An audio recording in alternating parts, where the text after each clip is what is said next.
दोस्तों, एक 35 साल की महिला जो देखने में बेहद ही खूबसूरत होती है, वो इतनी ज़्यादा खूबसूरत होती है कि अगर उसे कोई भी देख लेता तो वो उस पर फ़िदा हो जाया करता था। वो अपने पति और 2 बच्चों के साथ घर पे रहा करती थी, उसे किसी बात की कोई दिक्कत नहीं होती है। एक दिन वो मार्केट की तरफ निकलती है, बाज़ार में कुछ सामान की खरीदारी कर रही थी। तभी वो एक लड़के को देखती है और उस पर वो फ़िदा हो जाती है। वो लड़का इसी के गाँव में एक रिश्तेदारी में आया हुआ था। धीरे धीरे उससे नज़दीकियाँ बढ़ाने लगती है और उसको अपना दिल दे बैठती है। एक दिन वो लड़का इसके घर पर ही इससे मिलने के लिए आ जाता है। वो लड़का इससे संबंध बना ही रहा होता है कि तब तक इस औरत का पति आ जाता है और उसके बाद दोस्तों जो होता है कोई कल्पना भी नहीं कर सकता। जी हाँ दोस्तों, जब आप लोग सुनेंगे तो शायद आप लोगों को बहुत हैरानी होगी। इसलिए इस वीडियो को पूरा ज़रूर देखिएगा, क्योंकि वीडियो के अंत में आपको एक बहुत बड़ी सीख मिलने वाली है। तो आइए जानते हैं पूरी घटना इस वीडियो में। लेकिन वीडियो में आगे बढ़ने से पहले बस वही छोटी सी रिक्वेस्ट, वीडियो को लाइक नहीं किए तो वीडियो को लाइक कर दीजिए, चैनल को सब्सक्राइब नहीं किए तो सब्सक्राइब कर दीजिए, जिससे मेरा हौसला बढ़ता रहे। दोस्तों, ये सच्ची घटना है राजस्थान के एक जिले के छोटे से गाँव की। उस गांव में एक परिवार होता है। उस परिवार में एक लड़का होता है। लड़के का नाम गणेश होता है। गणेश की उम्र 20 साल की होती है। वो पढ़ाई लिखाई खत्म कर चुका था और छोटी मोटी नौकरी कर रहा था। तब उसके माता पिता को उसकी शादी की चिंता होने लगती है। वो अपने लड़के से पूछते हैं कि बेटा, मैं तुम्हारी शादी करना चाहता हूँ, क्या इसके लिए तू तैयार है? तो लड़का कहता है पिताजी, आप लोगों की जैसी इच्छा हो आप लोग करिए, मुझे कोई दिक्कत नहीं है। उसके बाद उस लड़के के माता पिता इधर उधर लड़की तलाशना शुरू कर देते हैं। पास ही की गांव में एक लड़की मिलती है जिसका नाम पिंकी होता है। पिंकी देखने में बेहद ही खूबसूरत होती है। गणेश के माता पिता उस लड़की को पसंद कर लेते हैं और शादी के दिन तय कर दी जाती है। 2 महीने के बाद इन दोनों की बड़े धूमधाम से शादी कर दी जाती है। पिंकी विदा होकर अपने ससुराल चली जाती है और अपने पति के साथ वैवाहिक जीवन व्यतीत करना शुरू कर देती है। धीरे धीरे सब कुछ अच्छा चलता रहता है, किसी बात की कोई दिक्कत नहीं होती है। पिंकी अपने ससुराल और पति का बहुत अच्छे तरीके से ख्याल रख रही थी। इस तरीके से वक्त गुजरता जाता है। करीब 12 साल बीत जाते हैं। इस दौरान इसके 2 बच्चे भी हो जाते हैं। 12 सालों तक कोई भी किसी बात की कोई दिक्कत नहीं होती है। एक दिन पिंकी बाजार जा रही थी कुछ सामान की खरीदारी करने के लिए। तभी उसकी नज़र एक लड़के पर पड़ती है जिसका नाम गौरव होता है। गौरव पास ही के गांव का रहने वाला होता है और इसी गांव में अपनी रिश्तेदारी में आया हुआ था। जब गौरव की नज़र पिंकी पर पड़ती है तो दोनों एक दूसरे को दिल दे बैठते हैं। दोनों को आंखों ही आंखों में प्यार हो जाता है। उसके बाद पिंकी वहां से फिर अपने घर के वापस चली जाती है, लेकिन गौरव के दिमाग में पिंकी बस जाती है। अब वो सोचने लगता है कि आखिर पिंकी कहाँ के रहने वाली है। वो उसके बारे में पता करना शुरू कर देता है कि उसका पति कौन है, उसका घर कौन है, उसके बच्चे कितने हैं, उसके घर में और कौन कौन है। जब सारी बातों का पता लगा लेता है तो उसे पता चलता है कि जिस रिश्तेदारी में वो आया है उसके थोड़ी सी ही दूर पे पिंकी का भी घर होता है। घर में पति पत्नी और 2 बच्चे होते हैं। अब गौरव दिमाग लगाता है कि आखिर वो पिंकी से मिले तो मिले कैसे। उसने पिंकी से मिलने के लिए पिंकी के पति से दोस्ती कर लेता है और धीरे धीरे बातचीत आगे बढ़ती है।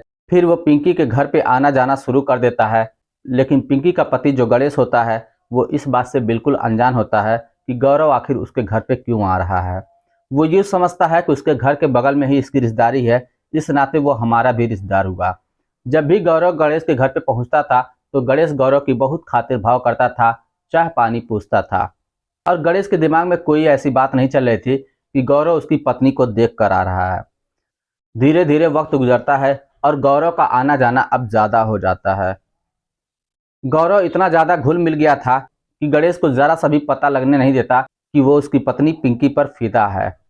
वो हमेशा पिंकी को भाभी भाभी किया रहता था, लेकिन इस बात से गणेश को भी कोई दिक्कत नहीं होती है, क्योंकि गणेश भी सोचता है कि जब पास ही के रिश्तेदार का है तो इस नाते ये भाभी तो हुई ही, इसलिए उसको कुछ भी समझ में नहीं आता। भाभी भाभी कहकर गौरव पिंकी का मोबाइल नंबर मांग लेता है और अपना भी नंबर दे देता है। उसके बाद गौरव फिर अपने घर चला जाता है और वहीं से वो फ़ोन पे बातचीत करना शुरू कर देता है। पिंकी को भी अब लगने लगता है कि गौरव उसका ज़्यादा ख्याल कर रहा है, कि जैसे वो क्या कर रही है, क्या पहनी हुई है, क्या खा रही है। मतलब पिंकी को समझ में आ चुका था कि गौरव उससे अब दिल ही दिल में प्यार करना शुरू कर दिया है और वो इस पे मर मिटने के लिए तैयार है। पिंकी की शादी को भी लगभग 12 साल हो चुके थे। 12 साल होने के बाद जो पहले वाला रोमांस था, पहले वाला प्यार था, वो पिंकी को नहीं मिल पा रहा था। वैसे भी दोस्तों, किसी की भी शादी हो जाए तो 10-12 साल का समय बीतने के बाद जिम्मेदारियों का बोझ इतना ज़्यादा आ जाता है कि वो पहले वाला रोमांस नहीं कर पाता। लेकिन पिंकी को वो रोमांस खोज रहा था, वही उसे चाहिए था, जो कि उसे उसके पति से नहीं मिल पा रहा था। इस वजह से पिंकी भी गौरव की तरफ खिंचती हुई चली जाती है और वो भी गौरव से अश्लील भरे बातें करना शुरू कर देती है। अब दोनों लगातार घंटे घंटे बातें करते रहते हैं। जब भी पिंकी का पति नहीं रहता तो घंटों तक गौरव से बातें किया करते थे। एक दिन गौरव पिंकी से मिलने की बात कहता है तो पिंकी कहती है, हमारे गांव में हमें और तुम्हें सभी लोग पहचानते हैं, हम लोग गांव में तो नहीं मिल सकते, अगर कोई और व्यवस्था हो तो बताओ। इस पर गौरव कहता है, तुम्हें परेशान होने की ज़रूरत नहीं है, मेरे पास पैसे की कोई कमी नहीं है, मैं होटल बुक कर लेता हूँ, तुम वहीं पे आओ, हम लोग वहीं पे मिलेंगे। दोस्तों, वो दिन आ जाता है जिस दिन गौरव होटल बुक करता है। उसके बाद पिंकी अपने पति से बहाना करके गौरव से मिलने चली जाती है। अपने पति से कहती है कि मेरी माँ ने मुझे बुलाया है, कुछ ज़रूरी काम है, मैं वहीं पे जा रही हूँ, शाम तक वापस आ जाऊँगी। गणेश को इसलिए शक नहीं होता क्योंकि उसका ससुराल भी थोड़ी ही दूर पर था, तो वो सोचता है कि हो सकता है इसकी माँ ने कुछ बुलाया हो, शाम तक ज़रूर आ जाएगी। लेकिन पत्नी तो कुछ और ही गुल खिला रही थी। वो पति से बहाना मार के फिर गौरव से होटल में मिलने के लिए चली जाती है। वहाँ पे पहुँचने के बाद फिर दोनों एक दूसरे से बातें करते हैं। उसके बाद दोनों आपस में संबंध बनाते हैं। बाकी समय जो बीतता है वो इधर उधर घूमते फिरते हैं। उसके बाद जब शाम होती है तो फिर पिंकी अपने घर वापस चली आती है और अपने पति के साथ भी उसी तरीके से प्यार मोहब्बत करती है, उसके साथ भी संबंध बनाती है। वो अपने पति को बिल्कुल भी शक नहीं होने देती कि उसका किसी और के साथ चक्कर है। अब पिंकी डबल ड्यूटी निभा रही थी, एक तरफ अपनी प्रेमी को देख रही थी, एक तरफ अपने पति को देख रही थी। लेकिन दोस्तों, गलत काम कितना भी छुपा जाए, एक न एक दिन सबके सामने आ ही जाता है। पिंकी इस बात से बिल्कुल बेखबर थी। धीरे धीरे समय गुजरता है। अब गौरव और पिंकी का मिलना जुलना पहले से ज़्यादा हो जाता है। एक दिन गांव का ही एक व्यक्ति उसे देख लेता है होटल में जाते हुए। तब वो गणेश को आकर सारी बात बता देता है कि तुम्हारी पत्नी अब बिगड़ चुकी है, गलत रास्ते पर जा चुकी है। ये बात सुनकर गणेश को यकीन तो नहीं होता। शाम को जब उसकी पत्नी आती है तो उससे पूछता है, तो उसकी पत्नी बहाना करती है, कह रहे तुम लोगों के चक्कर में कहाँ पड़े हो, मैं तुम्हें भला धोखा से दे सकती हूँ, मैं कहीं और जा सकती हूँ, यकीन मेरा मानो, मैं अपने माँ के पास ही गई थी। कुछ दिनों के बाद फिर पिंकी अपने पति से बहाना करती है कि मेरी माँ ने मुझे बुलाया है, मैं अपने माँ के कुछ काम में हाथ बटाने के लिए जा रही हूँ, मैं शाम तक वापस आ जाऊंगी। इधर पिंकी अपने पति गणेश से कहकर निकल जाती है, लेकिन गणेश के दिमाग में उसी व्यक्ति की बात चल रही थी। तो वो इस बार अपनी ससुराल में फ़ोन करता है, अपनी सास से पूछता है कि मेरी बीबी आपके वहाँ पे गई है, क्योंकि उसे कुछ ज़रूरी था, वो जल्दीबाजी में निकल गई है। किसी बहाने से वो पूछता है तो उसकी सास बोलती है नहीं, मेरी बेटी यहाँ पे तो नहीं आई है। अब गणेश आग बबूला हो जाता है, वो तुरंत ही फ़ोन रख देता है और उसके बाद वो अपनी पत्नी का इंतज़ार करना शुरू कर देता है। शाम को जब पिंकी फिर वापस आती है तब डंडा उठाता है और पिंकी को मारना पीटना शुरू कर देता है और कहता है कि तुमने क्या किया, तुम मुझसे बहाना करके जाती हो कि मैं अपने माँ से मिलने जा रही हूँ और तुम कहीं और पे जा रही हो। याद रखना, जिस दिन मुझे अगर कोई सबूत मिल गया उस दिन तुम्हारे लिए अच्छा नहीं होगा। ये बात सुनकर पिंकी डर जाती है और उसने गौरव से बातचीत करना भी कम कर दिया था क्योंकि गणेश ने पिंकी का मोबाइल छीन लिया था। दोस्तों, 2-3 दिन का समय बीतता है। तब गौरव गणेश के घर पर ही आ जाता है और गणेश से पूछता है कि पिंकी कहाँ है। तब गणेश कहता है कि पिंकी यहाँ पर नहीं है, वो अपनी माँ से मिलने के लिए अपने मायके गई हुई है। गणेश को गुस्सा तो बहुत आता है, लेकिन वो अपने गांव में रिश्तेदारी उसका समझकर उसे कुछ भी नहीं कहता और सम्मान पूर्वक मना कर देता है। इसके बाद गौरव वहां से वापस चला जाता है। कुछ समय बीतता है तो अब पिंकी से भी रहा नहीं जाता। वो भी किसी तरीके से मोबाइल लेती है और फिर अपने प्रेमी गौरव को फ़ोन कर देती है और उसे सारी बात बता देती है। इस बात को सुनकर गौरव काफ़ी ज़्यादा नाराज़ होता है। वो रंगीला मिजाज का इंसान था, इसलिए वो कहता है कि तुम्हारा पति शायद मुझे नहीं जानता और घबराओ नहीं, मैं भी चाह रहा हूँ कि मैं तुम्हें उसके सामने से ही भगा कर लेकर जाऊँ और तुमसे शादी कर पूरी ज़िंदगी तुम्हारे ही साथ बिताऊँ। मैं तुम्हारे पति को डायरेक्ट फ़ोन करता हूँ, देखता हूँ वो मेरा क्या कर लेता है। इसके बाद गौरव फिर गणेश को फोन करता है और उससे कहता है कि तू इतना अगर मर्द होता तो तेरी पत्नी मेरे पास नहीं आती। तू अगर उसे खुश रख पाता तो फिर वो मुझसे खुश नहीं होती।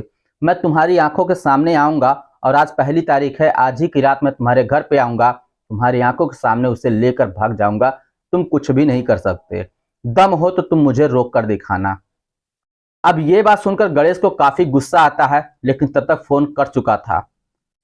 वो सोचने लगता है कि इसकी ये मजाल कि मेरे ही सामने मेरी पत्नी की इस तरीके से बात कर रहा है, इसको तो मजा मैं चिखाऊंगा। दोस्तों वो अपने दिमाग में कुछ प्लान बना लेता है और अपने आप को एकदम शांत कर लेता है और उसके बाद फिर दोबारा फोन करके कहता है कि ठीक है, देखता हूं तुम क्या कर सकते हो, आखिर किस तरीके से तुम मेरी पत्नी को खुश रखते हो, जो मैं नहीं करना चाहता। यकीन मानो मैं तुम लोगों का कुछ भी नहीं करूंगा, जैसा तुम चाहते हो वैसा ही होगा। ये बात सुनकर गौरव तुरंत ही अपने दो दोस्तों को फोन करता है और उससे कहता है यार आज मुझे अपनी प्रेमिका से मिलने जाना है, मेरे साथ तुम लोग भी चलो, मैं उसे भगा के लाना चाहता हूँ। तुम लोग मेरे साथ चलना, गांव के बाहर ही खड़े रहना, मैं गांव के अंदर उसके घर पे जाऊंगा, अगर कोई दिक्कत होती है तो मैं तुम्हें फोन करूंगा, उसके बाद तुम तुरंत आ जाना। अगर मैं तुम्हें फोन नहीं करता हूं तो तुम समझ लेना मुझे कोई दिक्कत नहीं है, फिर तुम वापिस आ सकते हो। उसके दोस्त ऐसा ही करते हैं, उसके साथ जाते हैं और गांव के बाहर ही रुक जाते हैं। इधर गौरव फिर पिंकी के घर की तरफ बढ़ता है। वो अंदर देखते हैं कि एक तरफ गौरव की बॉडी पड़ी हुई है और एक तरफ उसकी प्रेमिका पत्नी यानी प्रीति की बॉडी पड़ी हुई है और उसका पति एक साइड किनारे में बैठा हुआ है, उसकी आंखें लाल सुर्ख हैं। ये देखकर सभी दंग रह जाते हैं, लेकिन किसी की भी हिम्मत नहीं होती है कि वो पुलिस को कॉल करे। तब गौरव के माता पिता तुरंत ही पुलिस को फोन करते हैं। पुलिस मौके पर पहुंचती है और गणेश को गिरफ्तार कर लेती है। उसके बाद गणेश से जब पूछताछ होती है तो गणेश सारा सच उगल देता है, क्योंकि गांव वाले सभी जानते थे इसकी पत्नी बिगड़ी हुई है, लेकिन यहाँ तक हो जाएगा किसी ने कल्पना भी नहीं की थी। उसके बाद दोस्तों गणेश को सजा हो जाती है। तो दोस्तों देखा आपने, एक औरत के बिगड़ने से ही एक घर क्या दो घर, कईयों घर तबाह हो जाते हैं। अगर एक औरत संभालने पे आए तो एक घर को स्वर्ग बना सकती है और बिगाड़ने पे आए तो घर को नर्क बना सकती है। वैसे दोस्तों इस कहानी को सुनाने का मतलब किसी के दिल को ठेस पहुंचाना नहीं था, किसी की भावनाओं के साथ खिलवाड़ करना नहीं था। वैसे दोस्तों आप लोगों की क्या राय है, आपकी जो भी राय हो आप हमें कमेंट बॉक्स में लिखकर जरूर बताइएगा। चलिए फिर मिलते हैं नेक्स्ट वीडियो में, तब तक के लिए जय हिंद।